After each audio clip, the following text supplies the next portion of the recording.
tonight. Hope you're in the mood because I'm feeling just right. How's about a corner with a table for two, where the music's mellow and some gay rendezvous? There's no chance of dancing with a blue attitude. You've got to do some dancing to get in the mood. In the mood, that's it, 'cause I gotta get in the mood. Your ear will spot it when you're in the mood. Be alive and get the jive, you got to learn how. So, how we got started, it was accidental. So basically the three of us wrote a 1940s Christmas play. We had it centered around a radio station. And we were trying to think up of iconic things in the 40s, and we thought, oh, the Andrews Sisters, obviously. So we put together a little commercial, and then a 1-minute clip of I'll Be Home for Christmas. It was recorded by a friend of ours and posted on Facebook. And this was in the winter of 2014. So come March of 2015, I got a phone call from a gentleman in Indiana who we're now very good friends with. Shout out to Great Champion. And he said, hey, listen, we're really in a spot here. We have an event coming up in a few months, and our USO group just dropped out. And we heard you all have a great show. Now at this point, we had a 1-minute clip of I'll Be Home for Christmas. one Christmas song. And one commercial. And one commercial. And this was an event taking place in May. But we had been talking about doing this Andrews Sisters thing at reenactments for a while. We just were, I don't know if we were lacking the motivation or what really was holding us back. But we hadn't done it. And so I thought, you know what, this is the kick in the pants we need to get this done. And so I said, yes, we can do that. And I said, let me just make sure we have that date open. I'm going to check the calendar. That's all we have to worry about. And then we'll call you back. Yeah. So I picked up the phone and I said, hey, Deb, or as she soon became known as, Evelyn. You know that Andrews Sisters thing we've been talking about doing? And I believe her exact words were, what did you do? And I said, we have our first show coming up in May. Which was what, 2 months away? 2 months, 2 months. So then somebody got sick, and it was a bad cold, so that was 2 weeks gone. I was sick, couldn't sing. And so then we had 6 weeks to put together, not only learn the songs, but actually come up with an actual show, all the talking, the intro, memorize it all. And then 2 weeks before we realized we didn't have any choreography. We never got to that part. We're like, okay. So then we have to come up with all the dancing and stuff. So we never intended to start a group, at least not with that, but we kept our names from the play. So, and we were just thinking of 40s names that we liked and thought sounded great. So we never thought it would turn into anything. We all thought one show and then we were done. So we didn't think to change the name. I wish we would have changed it, because our distant brothers, the Everley brothers, They don't like that we're still going on under their name, but oh well. It's accidental. Sorry. Oh well. So that's how the Everley Sisters came to be. Yeah, thanks, Lillian. Oh, you're welcome. So, of course, we had to learn Boogie Woogie first, because that's the Andrews Sisters' biggest song. So yeah, that was the one that we started with. So definitely the longest running song we've done. That was also, I think, when we discovered that any of the written arrangements out there would not work. They were far too, like if you listen to Andrews Sisters harmonies, they're very tight, they're very close. The arrangements that we were finding that were written down were very spread out. They're so specific arrangements. We figured out not only did we only have 6 weeks to get the show done, but that we had to learn every last harmony by ear. And if anyone knows anything about us or has seen our shows, they know that we like shtick and that we have fun with our audiences. We're not too proud to point at a mistake that we do, and sometimes we even put mistakes into the routine, because if they can laugh at us and we can laugh with them, it's kind of like just a familial thing. Yeah, it's endearing. It's a lot of fun. Sometimes we have too much fun and some of us can't stop laughing in the middle of a show. But speaking of laughing in the middle of a show, So fast forward a couple years, and we were doing our very first ticketed show. This was the first time people That were was coming scary. specifically just to see us. Yeah. And it was in Indiana, and we love our Indiana audiences, but I'm just gonna say this. Sometimes y'all can be a little bit hard in the fact that you don't always get our stick. Yeah. So we were a little bit nervous about this, and we had two shows. Yeah. We had a matinee, and then we had an evening show. So for the matinee, we were in our red, white, and blue dresses, and it went swimmingly. It was fantastic from beginning to end. So then we go to the evening show, and now we're in our evening gowns, long Yes. satin gloves, and I have a ring that I usually wear during shows, and it doesn't fit on my ring finger when I have the gloves on, so I always put it on my pinky. So we go out, the show is starting. This is a completely different audience as far as we know. None It's of a them bigger have ever audience. seen us before. It's a bigger audience. It's Yeah. an evening show, formal, the whole 9 yards. First song. First song, First Boogie song. Woogie Bugle And Boy. we haven't done any intros, so I just want to say this real quick. We have not done any shtick at all. Like Yeah, we haven't even spoken. spoken to them yet. Yep. They know nothing about us. Yeah, nothing. So we're singing Boogie Woogie Bugle Boy, and we get to the part where you clap your hands and stamp their feet, and on the uptake of the clap, see, she still can't stop laughing.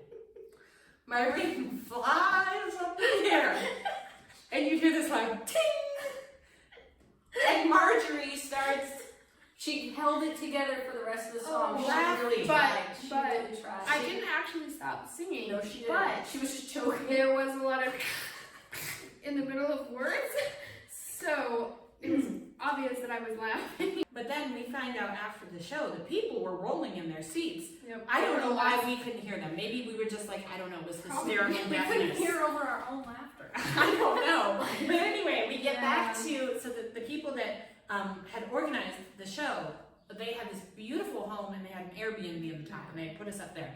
So when we got back after the show, they were having a house party, and the burning question that everyone wanted to ask us was whether or not the ring coming off was scripted. Because Yeah. we did have several different Yeah. places where we made a mistake on Yeah. purpose, Yes. and it was scripted. So, Yeah. See, so we keep you guessing. You never know. except now they know about that one. Yeah.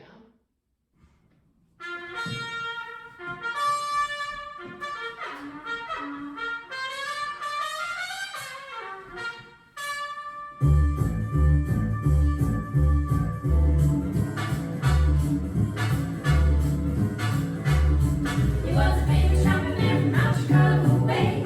He had a movie star that no one else could play. He was the top man at his craft. But then his number came up and he was gone with the draft. He's in the army now, on over heavily. He's the boogie woogie bugle boy, company B. They go bugle boys that cool say. They really got him down because he couldn't share. The captain seemed to understand. Because the next day they counted, went out and drafted the band. And now the company jumps when he plays heavily. He's the boogie woogie bugle boy, company B. A jubilee out of Judy goes an A to the bar. In boogie rhythm, we can't go and know unless the basic guitar is playing rhythm. He makes the company jump when he plays heavily. He's the boogie woogie bugle boy, company B. He was the Boogie Woogie Bugle Boy, Company B. playing boogie woogie bugle. He was busy as a fool. And when he plays, he makes the company jump ahead to the bar. He's the boogie woogie bugle boy, company B. Doodle-doodle-doodle, doodle-doodle, goes an A to the bar. He can't follow the music guitar with the company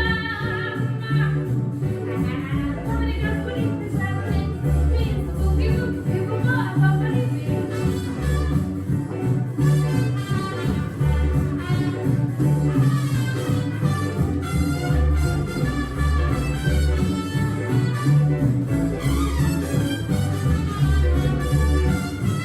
He was hosting the boogie every night. They waited up the singer in the early light. Hanging things like they're free to because we know when he plays, no kids will be. He really breaks it up when he plays heavily. He's the boogie woogie bugle boy, company B.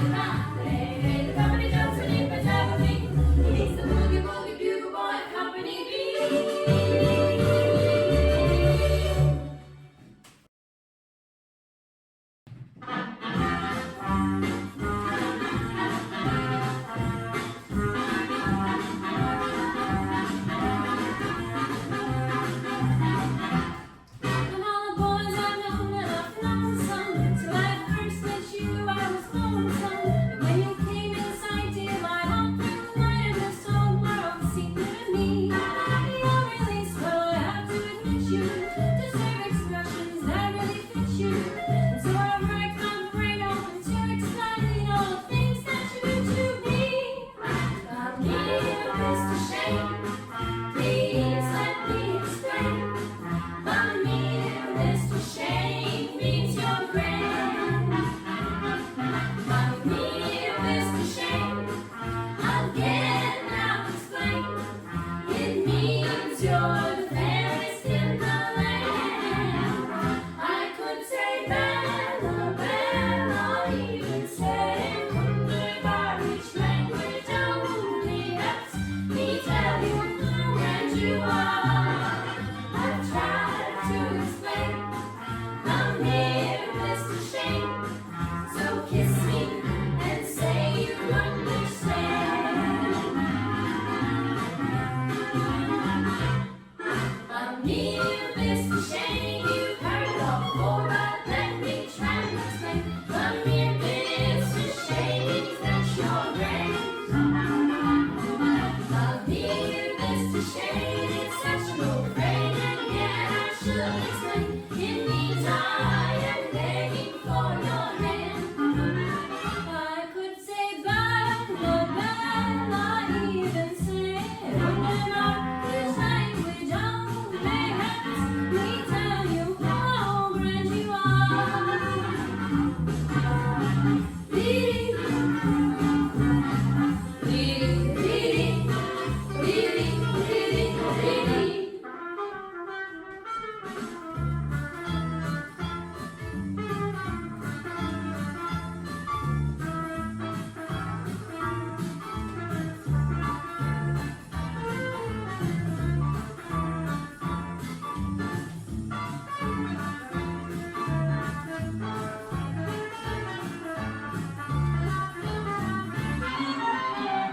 I could say Bella, Bella, even say wunderbar, each language only helps me tell you how grand you are. I've tried to explain. Come here, Mr. Shane, so kiss me and say that you will understand.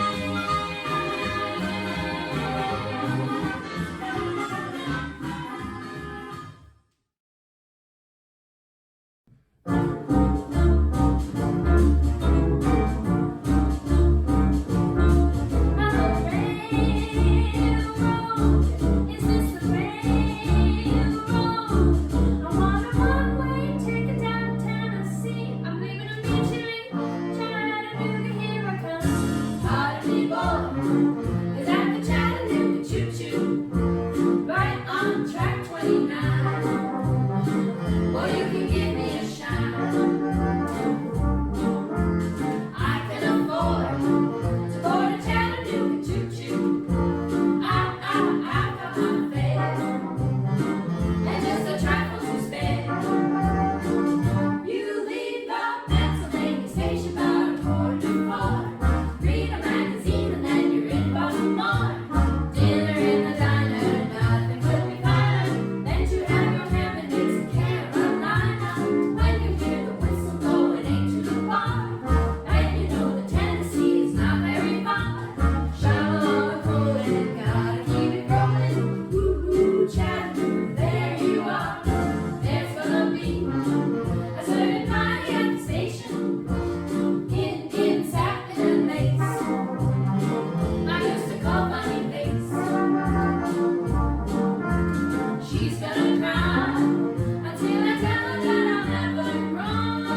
to go sing in Camp Arizona in Carentan, France for the 75th anniversary of D-Day. And we actually got to sing there on June 6th. Yep. 26th on the Amazing. USO stage. It was unbelievable. It was a completely surreal experience. So when we first started our show, though, we realized, you know, even though there are a bunch of GIs and American reenactors, they're all French. Or from another country. Yeah, There are yeah, people there from all over the world.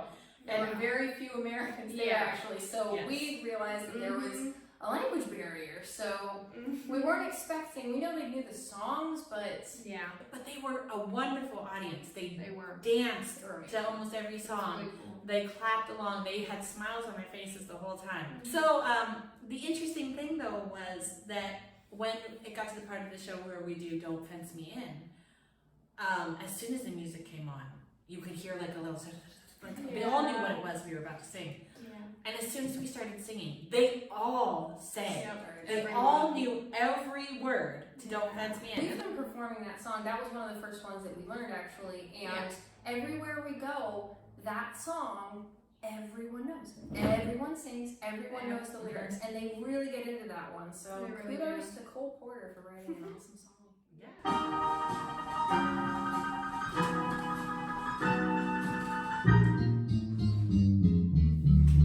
Oh, give me land, lots of land under starry skies above.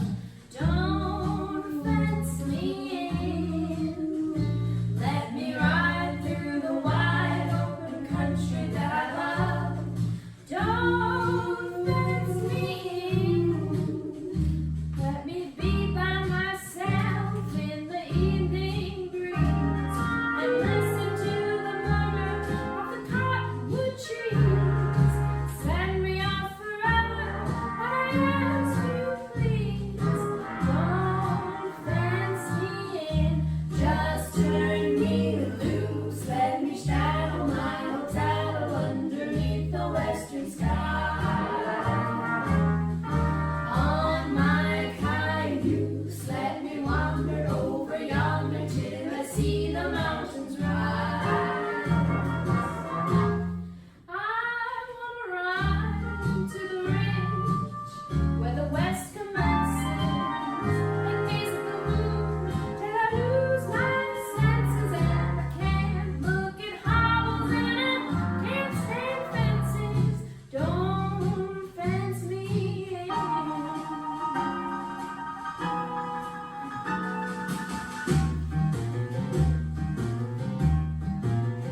Oh, give me land, lots of land under starry skies. Don't fence me in. Let me ride through the wide country that I love. Don't fence me in. Let me be by myself in the evening breeze and listen to the murmur of the cottonwood trees.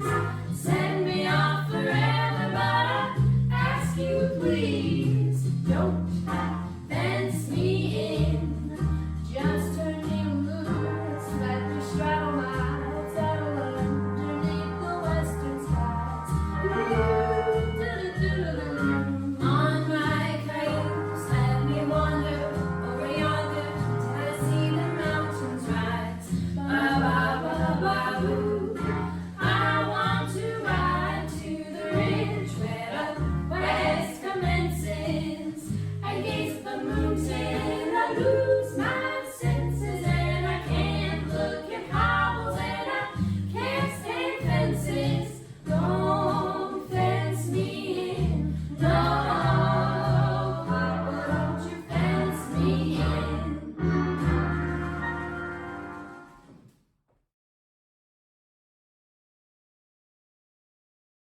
Anyone that knows anything about 1940s music knows about Glenn Miller. And Glenn Miller, we do several of his songs, Yes. very many of his songs. But the one that is, I wouldn't say it's unique to us, we have heard other people do it, but is Moonlight Serenade. Yeah. And a lot of people don't realize that there are lyrics to it. So that's kind of a fun one to Yeah. put into shows because we don't tell anyone what the name of it is because it's so iconic. Everyone recognizes it right off the bat. Yeah, as soon as the music starts. That one, actually, the Andrews Sisters did not perform. So that one was interesting, and by far it took us the shortest amount of time to learn it because we did not have to figure out our parts by ear. Because Margie, she has the melody, right? Which, goodness, on some of their songs, it's really hard to figure out what the melody is. Yeah, it's not always obvious what the melody is. But it's very nice though because there's a higher part, a lower part, and then in the middle. And something that's unique to the Andrews Sisters is, and why it's so hard to discern the harmonies is because the lead and the soprano are always flipping. Yep. So it's hard. Sometimes we're like, does the melody go here? Does it go there? But Moonlight was one that we finished very quickly because the harmonies just kind of fell into place on that one. And it was awesome because we were able to actually use Glenn Miller's arrangement. We didn't have to try and find a different arrangement or anything. I think the first time we all sang through, we said, let's just listen to each other and see what we can do. Yeah. And we just set a phone down between the three of us. We sang it through one time. We listened back, tweaked a few things, and honestly, 15, 20 minutes we had done the arrangement and the harmonies. And I think that's one of the ones that when we sing that to an audience, that's one of the most touching because inevitably there's usually an older couple in the audience that either they look at each other so endearingly and hold hands, or they usually get up and start dancing, and it's just really sweet.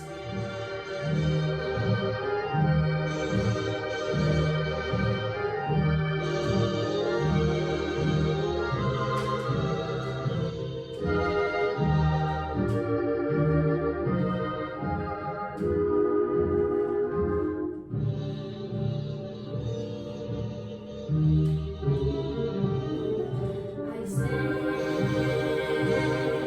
at your gate, and the song that I sing is of moonlight. I stand and I wait for the touch of your hand in the June night. The roses are sighing. A moonlight serenade.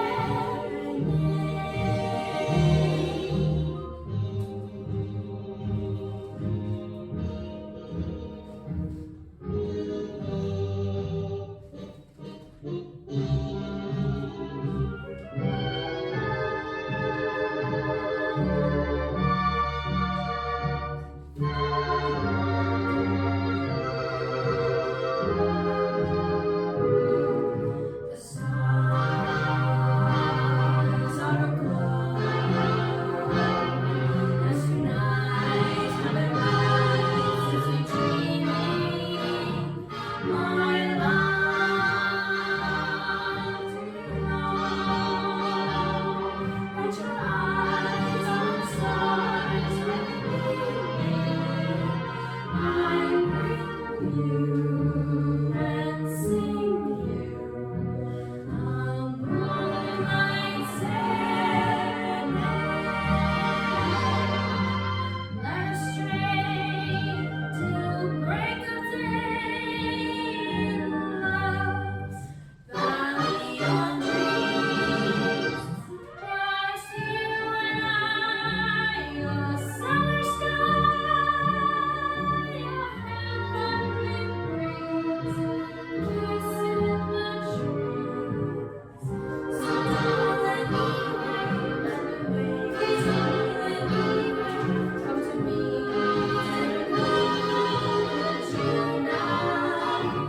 I stand at your gate, and I sing a song in the moonlight, a love song, my darling, a moonlight serenade.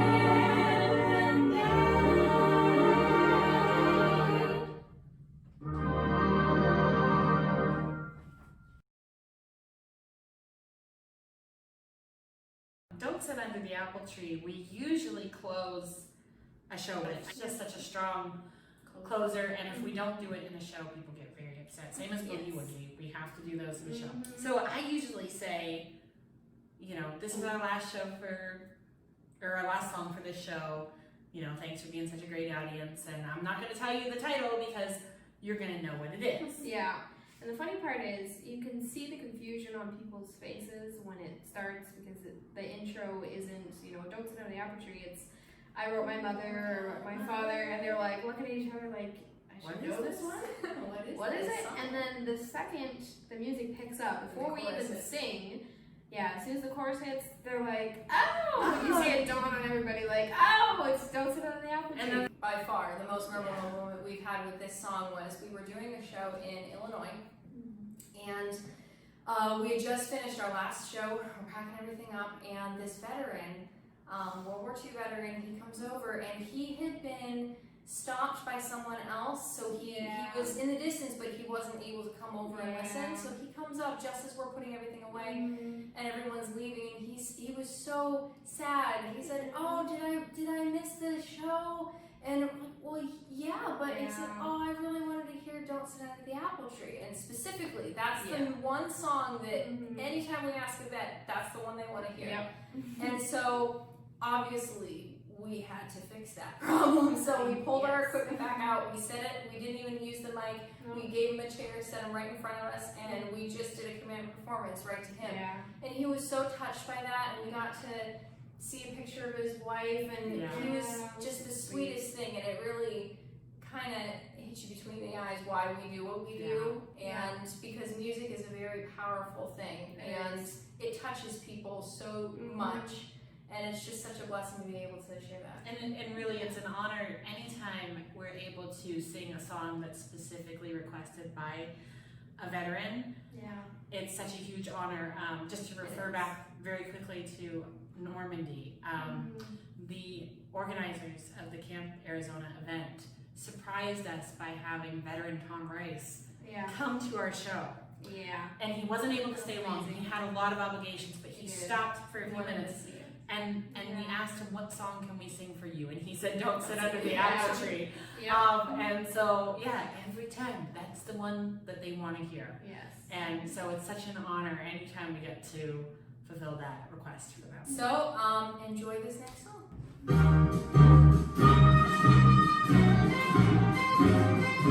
I wrote my mother, I wrote my father, and now I'm writing you too.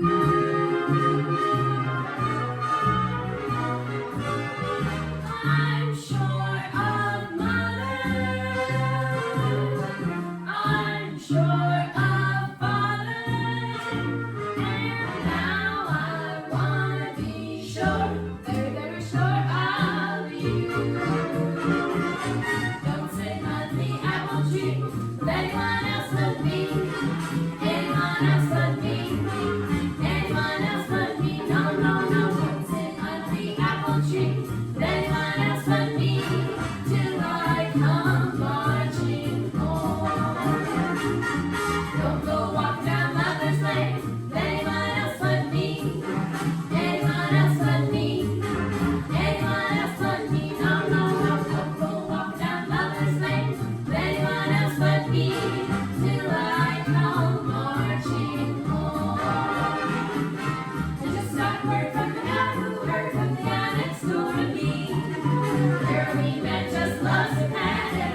Coming home.